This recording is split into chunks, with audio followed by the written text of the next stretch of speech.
Why are you gagging? Why are you gagging, Miss Thing? Why are you gagging? Why are you gagging, Miss Thing? Why are you gagging? Why are you gagging, Miss Thing? Why are you gagging? Why are you gagging, Miss Thing? Why are you gagging? Why are you gagging, Miss Thing? Why are you gagging? Why are you gagging, Miss Thing? Why are you gagging? Why are you gagging, Miss Thing? Why are you gagging? Why are you gagging, Miss Thing? Let's see. Last year this time you were ignoring calls from Madonna. Then you were trying to rescue your sister from falling houses and things. And last week... My name is Jade Elektra. I'm also known as Alfonso King. That's my legal name. But I'm also known as DJ Relentless. And in the LGBTQ2+ and any other letters that need to be in there, I guess for a while, I've been a fixture in the community. I do a lot of work with HIV as far as advocacy. My husband and I started the Pause TO events, which turned into Mingle.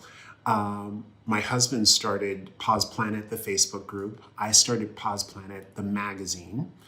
And I also created the Pause TO Awards, where we honor 10 people from our community each year for their activism and in HIV and AIDS. And you don't have to be HIV positive to receive that award. We just try and give a thank you because I believe that a lot of the people who work behind the scenes, this is thankless work.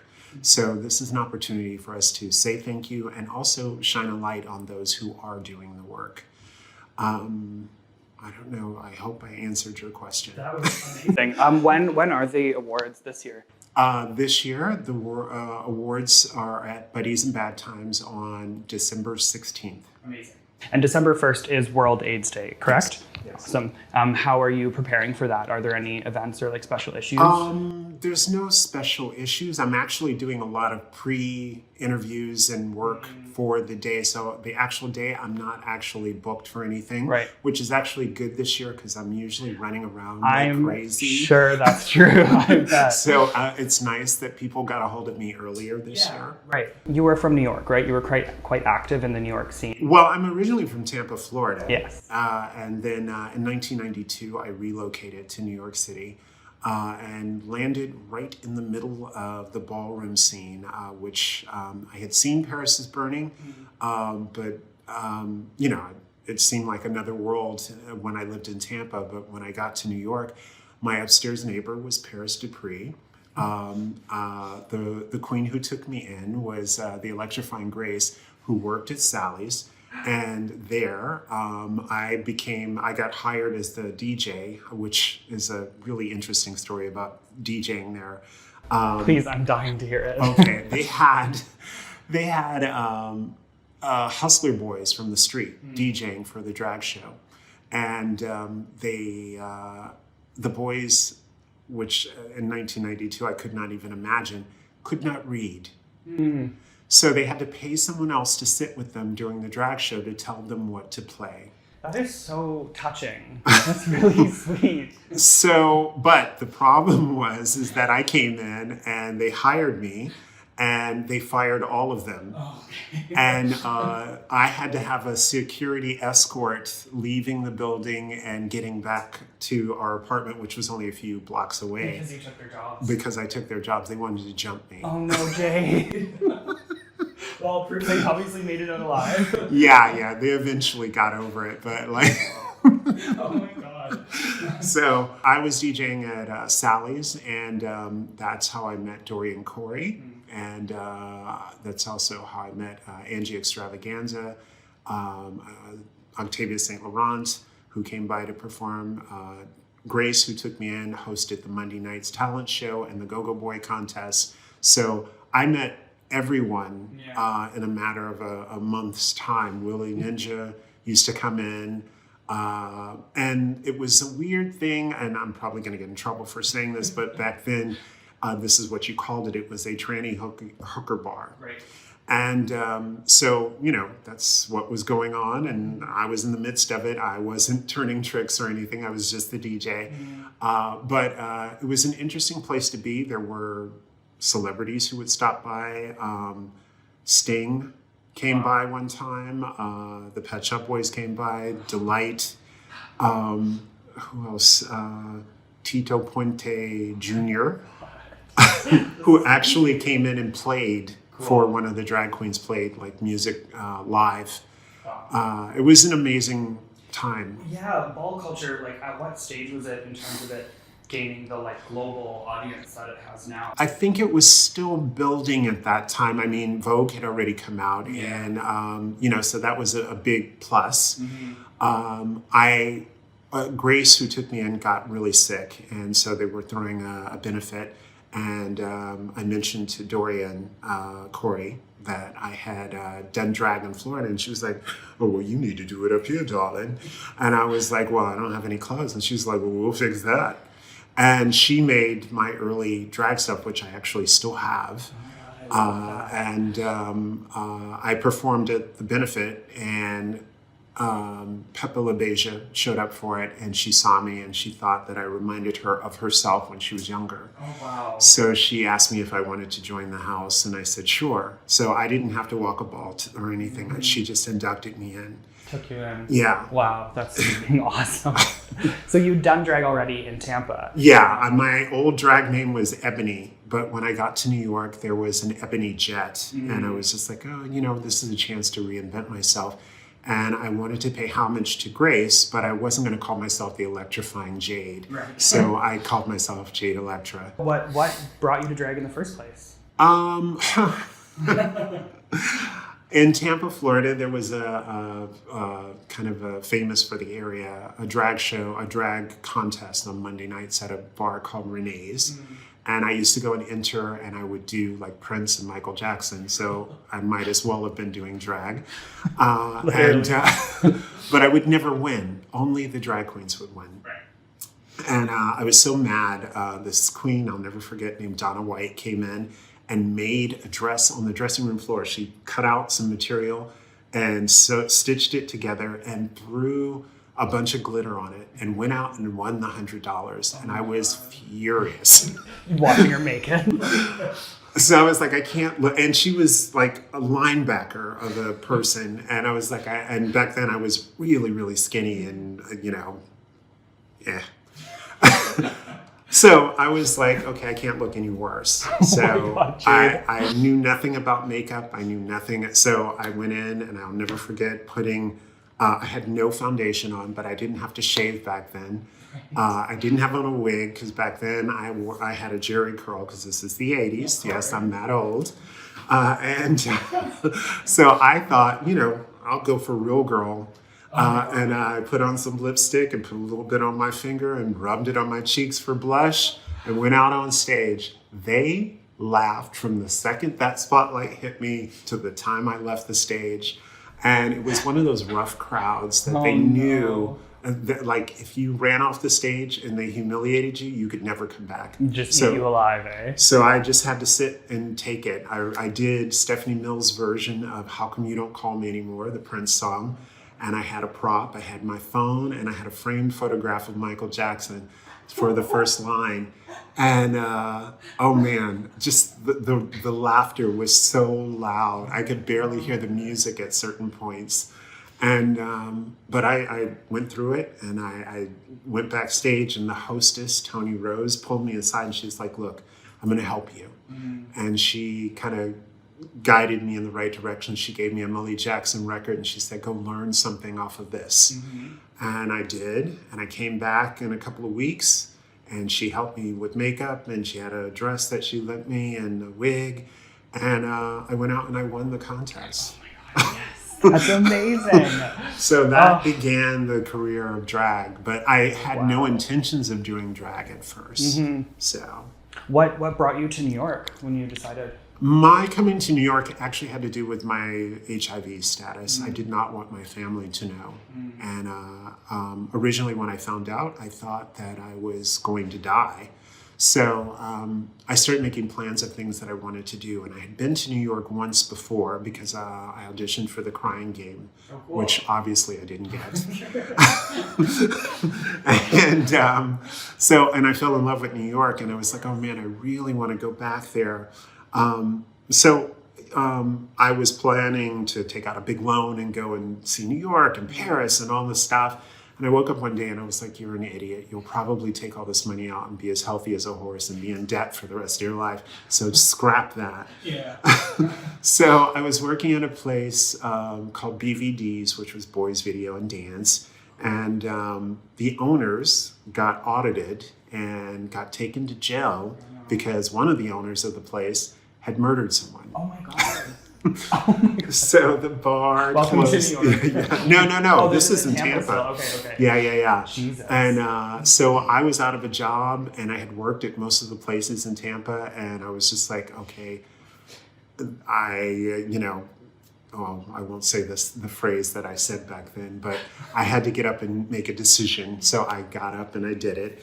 And I called an ex of mine and said, could I come up and look for work? And he told me yes. Well, he was going out with Grace. And I had spoken to Grace a couple of times. It was 2 weeks before I was supposed to go. And I called and Grace answered. And I was like, oh, I'm coming up and I can't wait to see you. And she's like, oh, that's great. Where are you staying? And I was like, with you? And she's like, you can't be coming to stay with us. We live in a room. And I'm like in a 2-bedroom apartment in Tampa. I have no concept of someone living the New in York a room. box lifestyle. Yeah, and my ticket was non-refundable, and I told her that, and she's like, okay, well, we'll figure it out. Just come up. So by the time I got there, she had put Michael out, my ex. Mm-hmm. So I was coming to stay with a stranger. Wow. Who had only spoken to me on the phone a couple of times, and but thank God she did that, and she worked at Sally's, so she put in the word for me to come in and audition for the DJ thing. And that's how. Talk about community building. That's yeah, fucking awesome. And you've always been like drawn to acting and music and dancing. You've always been a very from a very young age. I was looking at some pictures the other day and was like, oh Lord, what was I thinking? But I always felt like I needed to be in front of a camera. I needed to model. I did hair modeling back in Florida. They loved me because they didn't have many black male models. So like I let them do whatever they wanted to my head. That's probably why I have no hair now. Well, your hair today looks gorgeous. Well, yeah, but she comes off. Tell me a little bit more about getting into DJing and like the music aspect. Okay, so in 1982 was my first trip to Chicago, and I heard mixing on the radio. They used to have a hot lunch mix, and I was like, how are they doing this? What are they? So when I got back to Florida, I was there for the summer. So when I got back to Florida, I saved up my money and went to Radio Shack, which I don't think they have those here. I don't think so anymore, it would be the equivalent of the Source now. Yeah. And they used to sell belt-driven turntables and mixers. And I still have the mixer. I don't have the turntables. But I would come home and practice every day in my bedroom. And I had a friend who was doing the same, but he could afford like the Technique 1200s. Sure. So every now and again I would go over to his place so I could feel like a real DJ. But that's how I learned, was like practicing in my bedroom and, trial and error. Wow. When did you start putting vocals down for your tracks? Like when did you get into making your own music? Oh, that came after I got to New York, and I was working in an after-hours place called Jade's, which was, I don't know if I can say this, it was an after-hours jerk-off club. I mean, we're sitting above one of the largest porn archives, so you can say it. I love that. And Kevin Aviance and Franklin Fuentes used to come in all the time, and I would try my hardest to like talk to them and ask them like, could you bring me promos or whatever so I could play them here? And they would throw me such attitude because I was a nobody. Who are you? Why should we? And they were there to party and stuff because, the drugs and the drinking and all that stuff. And so I was so mad about that. And I was talking to my friend Calvin Roberts, who was a producer. And he was like, you should put that on a record. And I was like, what? The feeling, the Yeah, anger. yeah. And he's like, whatever it is that you would like to say to them, you should say that on a record. And so that's how I started doing bitch tracks. And the very first one was Why Are You Gagging? And I make a reference to both of them in it. I was listening to that today and I was actually wondering what the story behind that was. And so I recorded it so I could play it when they walked in. And oh my God. The pettiness level is through the roof. I love that. And the funny thing is years later, like after the song, it's been out for a while, neither of them knew that it was about either of them. And when I tell this story in interviews or whatever, the first time I mentioned it in an interview, Franklin Fuentes called me and was like, I was never rude to you, girl. What are you talking about? And I was like, yeah, you were. Are you sure? Yeah, exactly. And Kevin was like, girl, I couldn't have been that nasty. I was like, girl, you were fucked. You're totally fine. You can swear. Okay. You can swear. Sorry. Well, you were fucked up and you were on many, many drugs. You know. Right. It's so, also, like the person who gets affected is obviously going to remember. Right. I was sober the entire time. Exactly. So of course, I remember it in great detail. Oh my God, that's so funny. They both tried to be like, that wasn't me. Couldn't have been me. Oh my God, that song is so iconic. What's it been like? The feedback from that music and like being such a... It's weird, especially since I got kind of taken when I got signed. It got signed to Progressive High Records, which was a division of Atlantic. Okay. And Jack Elliott was the executive producer.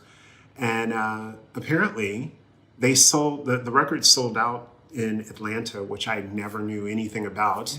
And they also sold it overseas for compilations. So I never saw a dime. Me and Calvin got handed I think $2,000, and that was it. Oh, so I've never seen a dime from that song since then. Oh my God.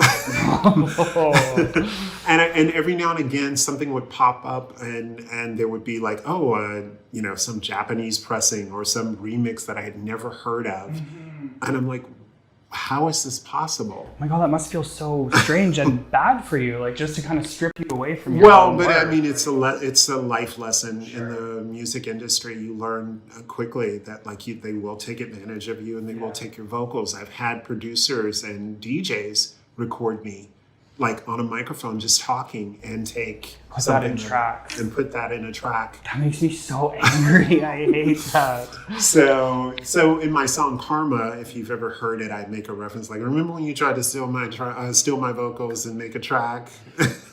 The irony that's probably getting stolen somewhere.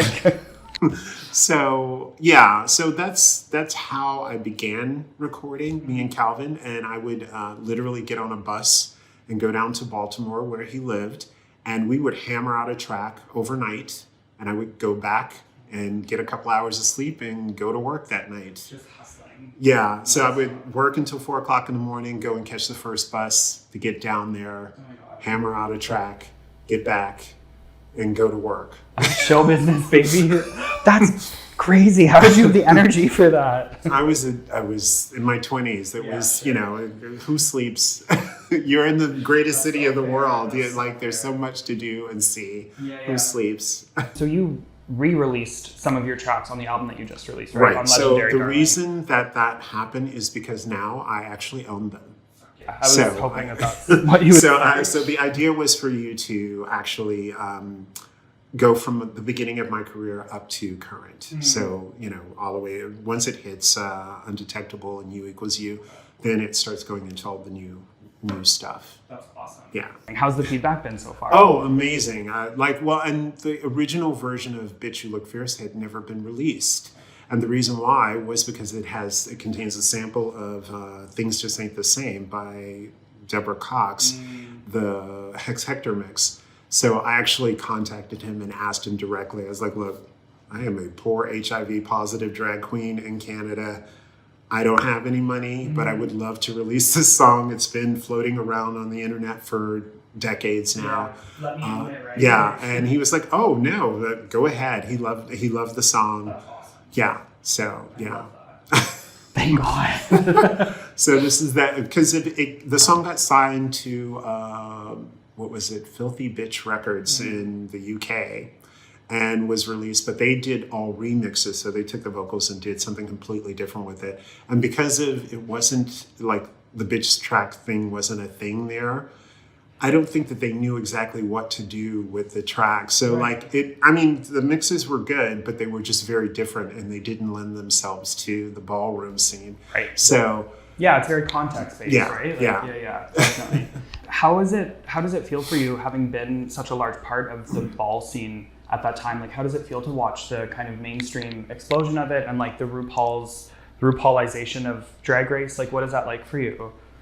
If you don't need to answer, but you I'll answer. People are not happy with my answer about what I'm about to say, but like Drag Race has definitely changed the landscape of what drag is, and some of it is for the better, but some of it is for the worse, because of now younger generations think Drag Race is what drag is. Right. Period. Right? So the idea of talent, they're thinking more personality and attitude and, being catty with each other, because that's what the show features. And if you're going to play that game, then you're going to be on the show a lot. The TV part, right? Right, Yeah, absolutely. But if you go to YouTube and look up Showgirl 101, the same time when RuPaul was casting the first season, I shot a pilot for a drag competition called Showgirl 101. Showgirl 101, the ultimate competition for female impersonation. And at this time, please help me welcome your hostess and MC, Miss Jade Elektra.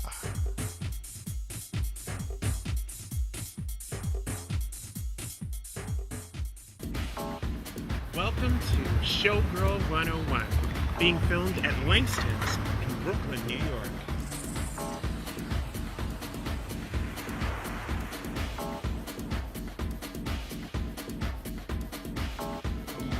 And it was about the talent. So what I did was each week I gave the queens a different category. So that 1 week was Broadway, 1 week was rock, 1 week was comedy. Right, and I made them do all these different things. And then the final test was a celebrity impersonation. Wow. So, and I pitched this to Viacom, which was the same company that originally did Drag Race. Right. But they wouldn't do the show because of the clearance of the music. Now you would think because Viacom is with MTV and all of that that wouldn't be a problem. Yeah. But at the time, they didn't see the value in it and they didn't want to do it. And Rouge Show was only going to be using her music. So they passed. And so it's just been sitting on the pilot for it has just been sitting on YouTube all this time. I need to check that out. Yeah. Wow. So... Is it ever something you'd want to revisit or like have someone else? I wish I could, but like everything is Drag Race now. Right. So like, even if I did do it, someone would be like, oh, you're just copying Drag Race or this is another spin-off of it or what. And it's like, no, I had a completely different idea. I wanted to showcase talent and I wanted the girls to learn.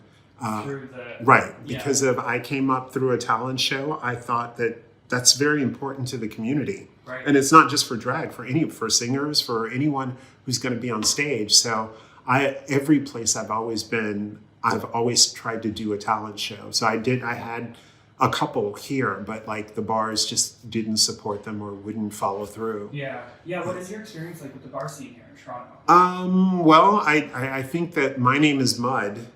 Oh no! Amongst most of the bars. Why? Well, because I came from New York and a drag booking there for $100 maybe is 1 or 2 numbers. Right. Here they want to pay you like $100, maybe $150, but they want you on stage for like 2 hours. Right. And I sing live, and I'm a recording artist. You're not. It's a whole different. You're not gonna do that, and I'm not going to do that to myself. And less has always been more. Yeah. So the longer you're on stage, the longer they have time to pick you apart and say this and this and this. Come out, do your best numbers, wow them, and then get off. Yeah, I like that. And also have spaces in between the shows so the queens can socialize with the crowd. Yeah. This back to back to back to back drag all the way till closing. Yeah, now that you say that, it's like it's not really about the community of the interactions, right? It's like how many drinks can you sell, and it's about the bar aspect, right? Right. And it's just I can't do it. Yeah. And when I first got here, I was working at Cruise and Tangos, and they gave me my own show. But it was it was the early show, the earliest one before Michelle Ross, and I figured out a way to do a 2-hour show without the 18 numbers. Right. So what I did was I took the budget they gave me. I would book 2 queens, and everybody had 2 numbers to do for the show. And in the middle, I created another character named Paprika Jones, and we had a trivia game show called Thought You Knew. Oh my God. So when you got an answer wrong, the audience would yell, "Thought you knew." Yes. And I love that. and it was working, and people were beginning to come in and really enjoy it. But the other queens, I think, complained, like, why does she get special treatment? Why isn't she doing 18 numbers? Right. And so they canceled my show. That's not the solution. Like, oh no, I'm so sorry. Yeah, so my experience here is that the bar owners don't understand my thinking of how a show should go. And I just don't want to, I would love to build a show, but I would like it to be a cast, and I would like it to have like a structure to it, not walking in and handing in your music at the last minute. I would like everyone to actually have a role in the show. So if you do torch songs, you do torch songs. Yeah. If you're a dancer, you do dancing. If you're a comedian, be funny. I love that idea. So I put together a show called Faux Girls, and I've been, I love that. and the ongoing joke is there are 4 girls in the show. That's so good. So, and that's what I try to do, is put together some girls that have different talents. Mm-hmm. And we entertain, and it's a dinner show. So we just did La Misa, and it was the first show sold out, the second show didn't, and then the owner decided that he didn't want to revisit. And so I'm going to wait until after the holidays, and I'm going to look for another venue or see if I can at least book the show one time someplace else. The city's in desperate need of spaces. Eh? Well, and the other thing of it is I think the part that the city, the Church Street doesn't understand, it's not a destination. Right. If they actually did concentrate and form the shows and had a show director who paid attention, instead of letting the girls just come in and randomly do whatever they do over and over and over and over again, it could be a destination. Mado in Montreal, that's a destination. Right. People travel there and specifically go to see this show. There's nothing to see on Church Street. Right. It's all the same. You could see the same queen across the street. Right. She'll do a number here and run across the street and do the same number across the street. And so there's no destination, and that's a big problem. And the same with the club scene here. There really isn't a club scene anymore. Yeah, right. But no one's concentrating on actually like creating a sound and creating a room that's a regular thing. When I DJ'd at Cruise and Tangos, I sort of did that they thought they were punishing me by putting me in the back. I didn't care. I didn't care. I went in the back and I saw what was missing. So the upstairs DJ was playing soca and reggae and all that stuff. I was like, okay, well, there's club, there's pop, there's all this other stuff that you're not playing. That's what I'm going to do. And that's what I created in that room. Cool. Then there became lines to my room, and our room was out ringing upstairs, and that was a bigger room. So these are the things that, I wish that people would pay attention to. I've managed a couple of bars. I wouldn't try it here because I'd probably end up killing someone. Because as my grandmother used to say, a hard head makes a soft ass, and they really just don't get the lesson at all when you tell them something, or they steal it and then they turn it into something else. So some of the ideas that I've tried to do, they've tried to recreate, but they're not doing it properly. Mm-hmm. So. Well, you're in sore need of it, obviously. Well, how about Buddies, right? Because they're hosting. Buddies has been amazing to me because of they knew what it was that I was trying to do, and they knew that I was trying to give back to the community. and I needed a space where that could happen. And so they have been very, very generous over the past 4 years, donating the space at least once a month so we could do the Mingle event. Cool. And it's a really tough thing right now, especially after the pandemic, because people are still not sure about going out or being in crowds or whatever.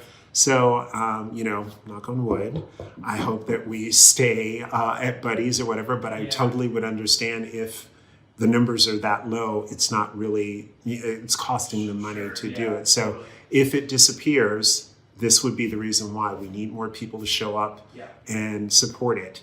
And you don't have to be HIV positive to come to the event.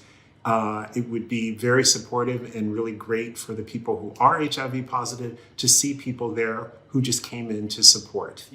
So that's what I created the space for, because I needed to see a safe space where it didn't matter, about your status or whatever, and it's a given or it's not a given, whatever. You just walk in the door and meet people. We have, I host the show myself.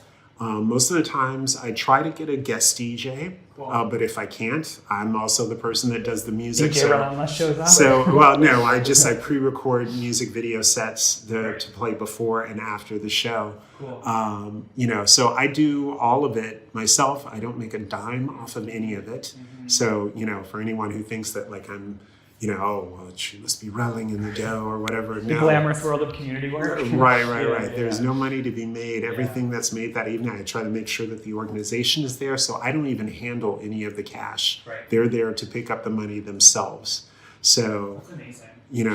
And so we're, this is our, 8th year of doing the events and the awards. So, there's never a cover for a Mingle event, but we do take donations at the door, and we also have raffles. So we're going to have a raffle, and hopefully we can raise some money for them. You've done work with the 519 as well, right? Yes. Of course. I saw you in 2019 at the memorial in Barbara Hall Park, was it? Singing Undetectable? Yes. That was amazing. That was like a viral moment for you as well. It was. That totally blew me away that happened because, unfortunately, I have to bring up someone who passed away, but he was the one who got me in that year. Derek Yee was an activist, and he and I were working on something for ASAP, and I mentioned to him, I was like, have there ever been any drag queens performing at the AIDS memorial? And he's like, I don't think so. And I was like, why? I was like, I've been here for over almost a decade. Why has no one asked me? I'm probably the most out drag queen about my status. And he was like, I don't know. And That's a great question. Right. So he went back to the board and they talked about it and they were like, okay, we'd like you to perform. And so I submitted a bunch of songs. I was like, which one would you like me to do? And literally I had done Undetectable the year before and got a okay response to it. But I wasn't thinking that they were going to pick it. I was just like, okay, I'll put this on. Yeah, right. Well, they wrote me back and they were like, we want you to do this. And I was like, oh. And at that time, because of the time period of Trump and everything else, everyone was on edge and very sensitive and very, and I was just like, okay, I know someone's going to be offended. Like they're going to think I'm making fun of being positive. And I was like, I really don't want to do this. And they were like, no, it's part of the messaging that we want for you equals you. And I was like, okay. And so I was like, if I do this and someone says something to me, I'm sending them to you. Yeah, right. So I get ready, I go, and I remember waiting to go up on stage and looking at the crowd or whatever. And I was like, oh, wow, this is a little unnerving. It was a packed night. It was. And so I get up there and I'm like, okay, gonna do this. And no one knows this. Well, I've told this in interviews before, but no one knows. But I had just bought a pair of some really cheap tights. Okay. So I get to the microphone, and all of a sudden, I feel my padding shift. No. and it's going down my leg. And the music starts. So everyone's like, wow, she kept her coat on and it was so glamorous or whatever. I was keeping the coat on because of my hip pad was slipping down my leg. I thought you were just giving us a Hollywood glamour moment. Oh my God, that's so yeah, because the idea was that I was going to drop the coat and show the gown because of it was a really nice gown.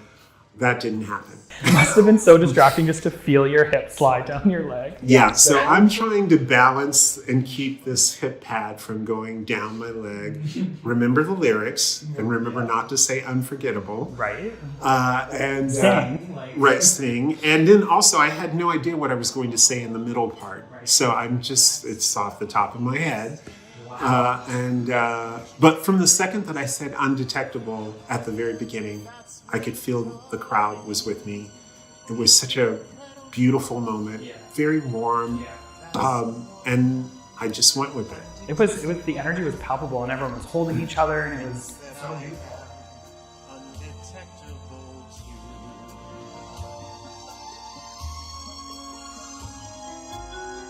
You know, for people who are living with HIV, we finally have the science to back up what I kind of knew about a decade ago, that undetectable means you are untransmittable. And hopefully this will help us fight the stigma associated with being positive.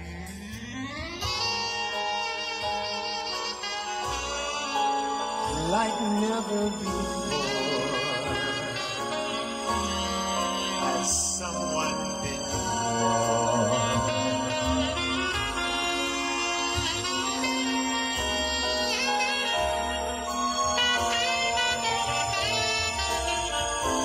undetectable in every way.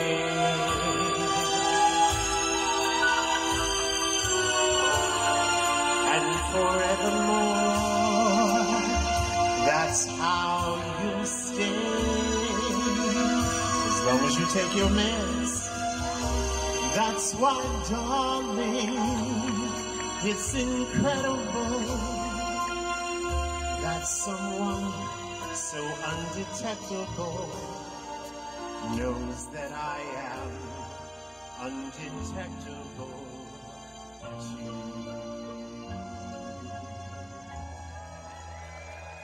Yeah, and the best moment for me was right afterwards. I was trying to get back inside of the building, and an older gentleman walked up to me and said, "Thank you for making me feel sexy again." Oh my God. Wow. Yeah. Fuck. So that was the moment that I realized this was a little bigger than what I thought it was. I was just like, oh, I'm just singing this song. I had no idea that it was going to resonate with so many people. So when Gord Amos posted it and it started circulating on Facebook, I was like, oh, okay. But then Mark S. King called me from I forgot where he lives. I think he lives in Baltimore or DC, one of the two. Okay. He called me and he was like, because we had just done a panel together where we had they booked us to have an argument about U equals U and what that meant in prep. Interesting. Yeah. I was giving the cons of what was coming with it, and he was giving all the plus. And it was a very good debate, and we were never rude to each other or whatever, but it was a good way of pointing out what was to come, because I knew some of the problems that were going to come with prep. Absolutely. So he had my number, I had his number, he called me, he's like, what is this video? I love it, blah, blah, blah. And then he asked me a couple of questions. He's like, I'm going to repost this. And that's when it went viral. That's awesome. Yeah. Wow. What was it like for you dealing with that?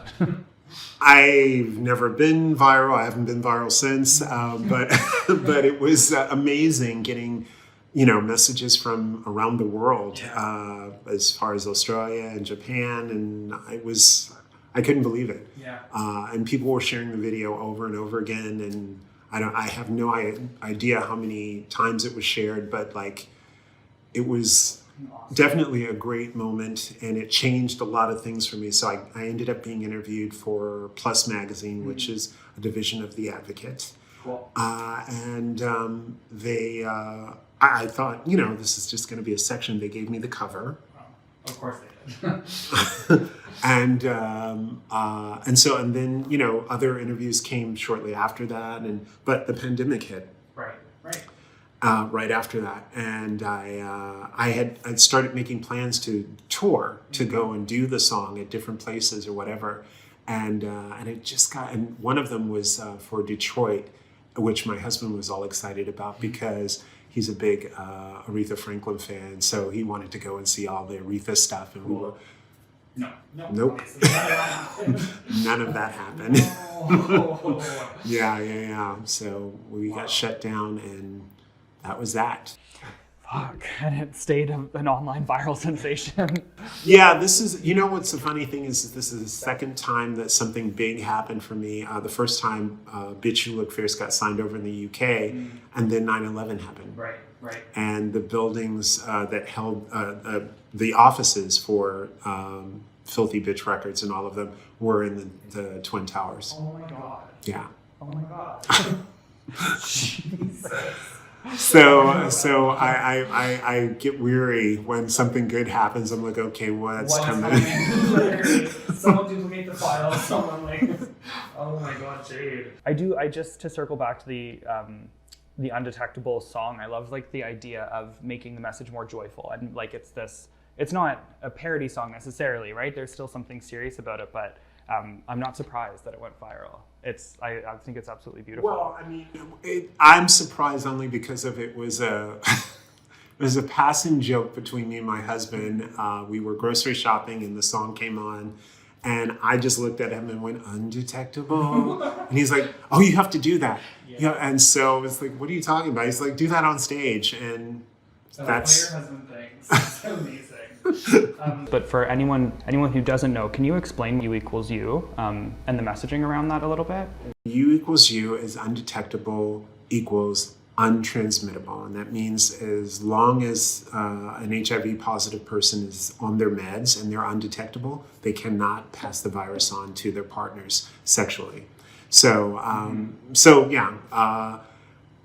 I sort of knew that before it became, I've had partners who were HIV negative, and things happen. It's nice to actually have the science to back that up and to actually be able to say, okay, look, your fears are unfounded at this moment. As long as you can prove that you're undetectable, you're fine. Yeah. What is your take doing this kind of activist and community work in the city? How is HIV and AIDS awareness, just generally? Would you say people tend to, for the most part, know where to access information, and is the healthcare system, for the most part, set up appropriately, or? There is a big disconnect with people of color. Right. So unfortunately, I don't think the messaging is getting out to them the way it's gotten out to white gay males. And the whole system seems to be set up towards white gay males. So women and people of color are all, indigenous people, they're all kind of over here. Right. And some of them, I know for a fact, there are tons of people in the Black community who don't believe it. They have no concept of it. They see ads for it or whatever, and they think, oh, well, that's for white people. Right. And so they don't see themselves in the advertising and in the messaging. So, that needs to be one of the number one priorities. For me, it has been a little difficult here in Canada relating with the Black community, only because I'm American and most of the Black community here is Caribbean. So they have a slight feeling. They feel a certain way about Americans. They like a lot of our stuff, but they aren't particularly, unless you're Beyonce or someone like that, they're not that interested. They want you to, as a DJ, I think I alienated a part of the community because I don't play soca and reggae. Right. It's not my background, and it would be like me trying to spin Latin music. I don't speak Spanish, so I couldn't I could try it, but like I wouldn't know what I'm playing. Right.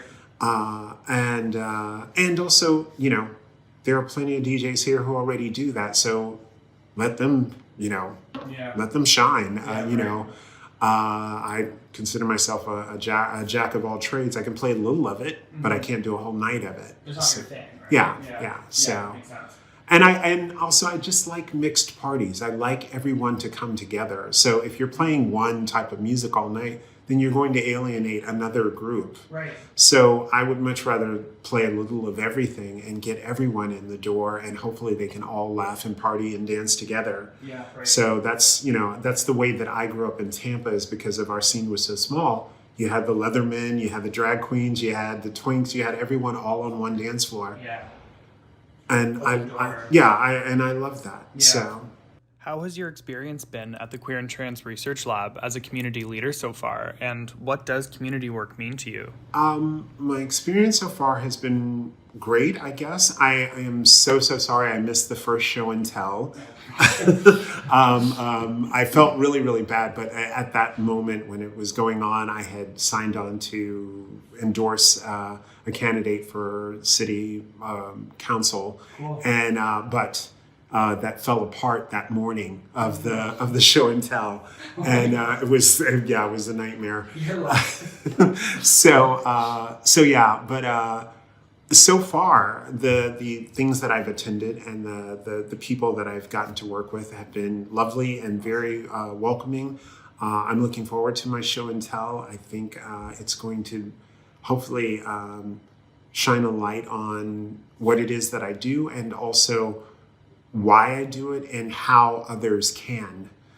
Because of literally, I just started with nothing. I mean, I'm still working with nothing, but I've opened a few doors, and I've went and, got people to believe in what it is that I'm trying to do and what I'm saying. So I think that that's one of the most important parts of community, and just creating spaces so people can come together and also have the conversations that they need to have, because of I've watched a lot of things play out in the general community, the LGBTQ2 plus community, the 2016 parade, when Black Lives Matters held it up or whatever. I'm not a part of Black Lives Matters. Ooh, I think I just hit the mic. That's okay. I'm not a part of Black Lives Matters, but I understood what they were doing. Right. But I also knew that this was going to be a bad situation that played out really poorly. And I tried right after that to get the mayor, the city council, some of the community leaders together to meet. No one returned my calls. No one. And, no, I shouldn't say that. 2 people did, but they were going to come to it if I could get it organized.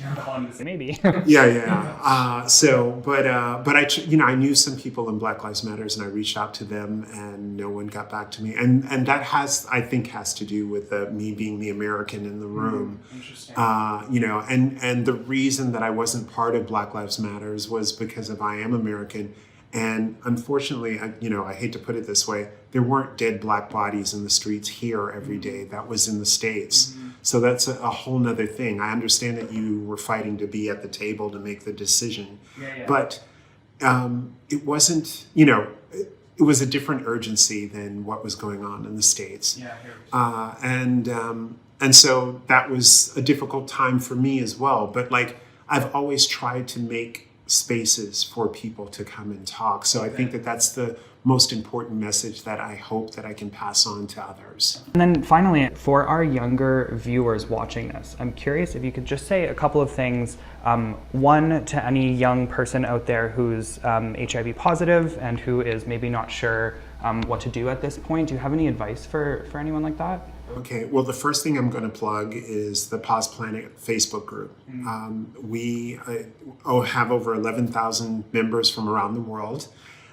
So if you have a question, if you just want to try and learn something or whatever, come join the group, post your question. there are tons of people who will answer you. And if we don't have the answer, we'll find someone. There's some doctors in the group as well and medical professionals. So if you have a question about the meds or a side effect or whatever, because, those are one of the things that they don't talk about is the side effects of the meds. And there are plenty. And you have to find the right cocktail for you, whatever works for you. So for someone who's newly diagnosed, definitely go see a doctor.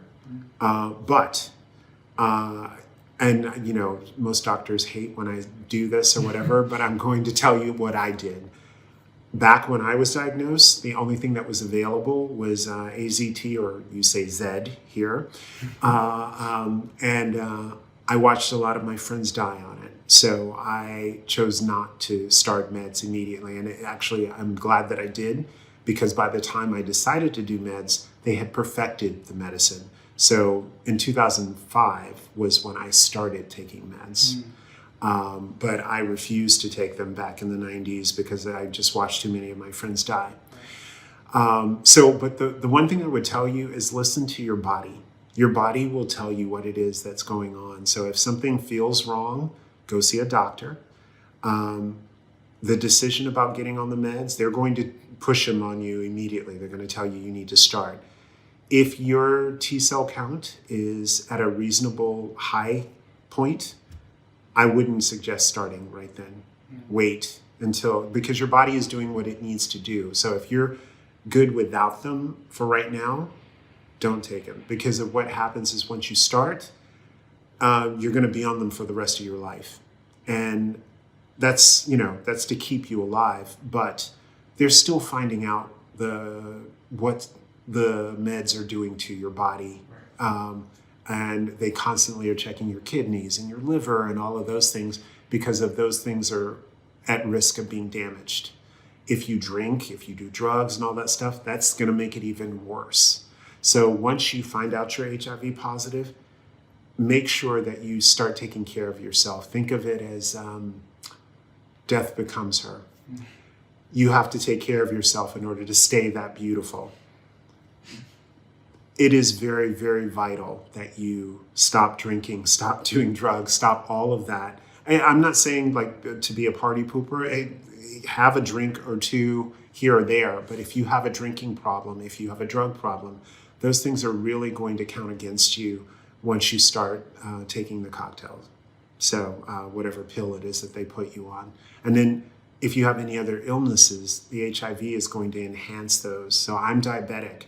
So I had to find the right cocktail for me with my problems with the new tongue. I just got it.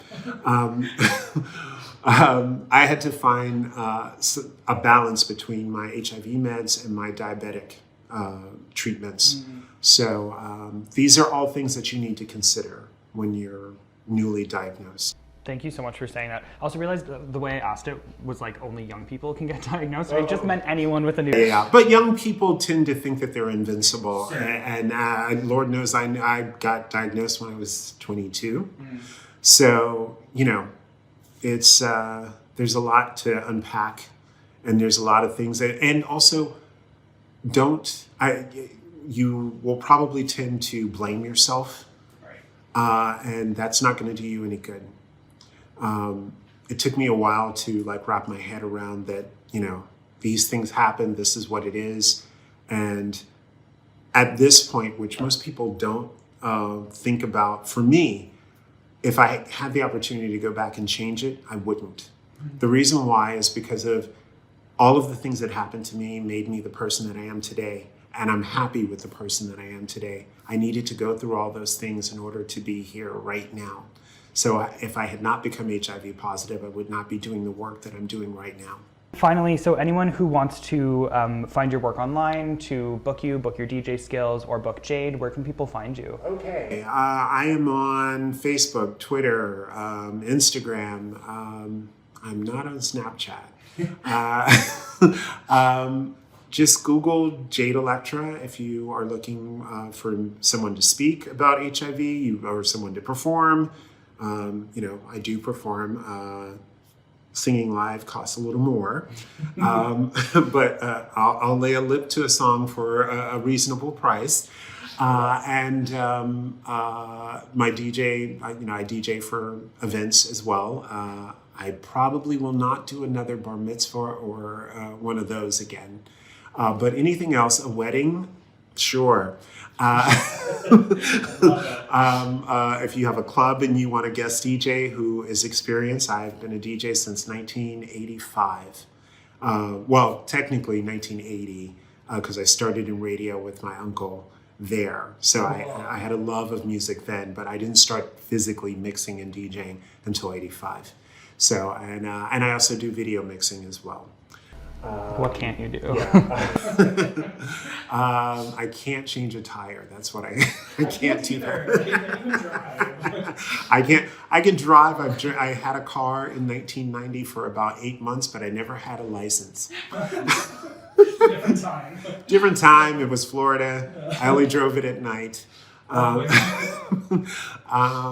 Yeah. So find me on any of those, Facebook, Twitter, or Instagram. You can find me under Jade Elektra, and that's Elektra with a K, and DJ Relentless. And my real name is Alfonso King Jr., so you can find me anywhere, and that's ALPHONSOKING.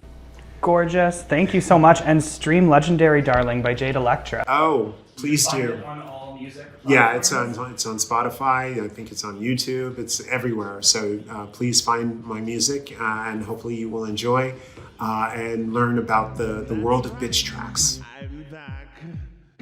And although I know you thought I was missing in action, I came here specifically tonight to tell you just one thing. You look fierce. That's right, I said fierce. And when I say fierce, I don't mean as in Naomi Campbell fierce. I mean more like, let's say, Glenn Campbell. Bitch, you look fierce. Bitch, you look fierce. Bitch, you look fierce. Bitch, you look fierce. Bitch, you look fierce. Bitch, you look fierce. Bitch, you look fierce. Bitch, you look fierce. Walk fierce, talk fierce. Walk fierce, talk fierce. Walk fierce, talk fierce. Walk fierce, talk fierce.